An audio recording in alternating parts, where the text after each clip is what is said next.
Ano kaya pinag-uusapan nila? Wala na nga tayong pera, bumili pa tayo ng pizza. Baka sila kila pinag-uusapan nila. Hindi ko nga alam ba't umabot ganito yung grocery namin, 19,000. Ang lupit, diba? Pero ganun pa man mga tol, diba? Masaya pa rin kami. So, ayan mga tol, namimili nga pala tayo ng ating mga karne na pwede ihanda sa darating na Pasko. Hindi pa nga makapag-decide mga tol kung anong bibiliin ko Pero papakita ko sa inyo mga tol yung mga iba't ibang klaseng karne na meron dito sa aming pinuntahan na supermarket. Pati mga ibang types ng mga cold cuts mga tol na hindi mo nakikita sa mga normal na supermarkets meron dito. Tara, let's go!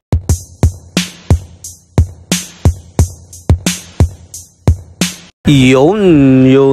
Mini vlog number 41 nga pala mga tol. Isang magastos na araw na naman tayo dito. Apat nga tol, tamang pasya lang gagawin namin. Pero syempre, kailangan natin ipamper ang ating mga sarili. So habang nag-iikot-ikot kami mga tol, may nakita nga pala akong mga magandang refrigerator dito. Meron din mga nagagandang mga appliances na katulad ng mga TV, aircon, at ano-ano pa katulad ng washing machine mga tol. So tamang window shopping muna tayo dito mga tol kasi wala pa tayong pambili. Syempre mga tol, excited din yung mga bata. So ay mga tol, tamang lakad-lakad muna kami dito. Meron din pala kayo dito makita mga tol ng mga malalaking salamin. So ayan mga tol, tamang tingin-tingin tayo sa gidli. Marami ka rin pala pwedeng makita dito na pwede mo pang iragalo ngayong Christmas o pang exchange gift nyo, di ba mga tol? Syempre happiness ni Tito Tony, mga condiments mga tol. So ayan, meron mga hot sauce, sriracha, iba't ibang klase ng mga chili paste mga tol. Tapos meron din pala tayo dito makikita mga iba pang mga cereals, chocolates. Basta tol, madami kang makikita dito. Parang duty free siya mga tol. So ayan tol, meron din pala may nakita mga thermoflask, aqua flask mga tol. So ayan tol, lakad-lakad muna tayo dito at makikita natin mga masasarap na mga karne mga tol. Ang mamahal pala ng mga presyo dito.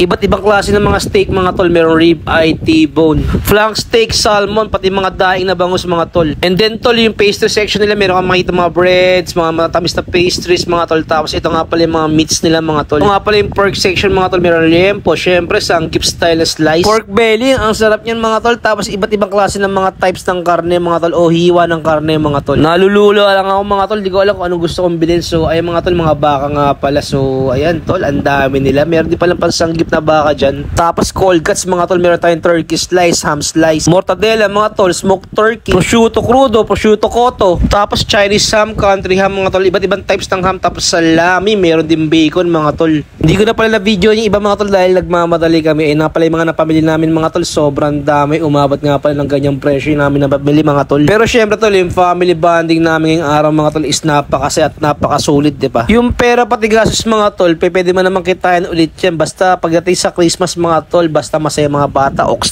na yan, diba? Tapos hindi ko naman alam kung paano matatapos ng video ko. So ayan, thank you for watching guys.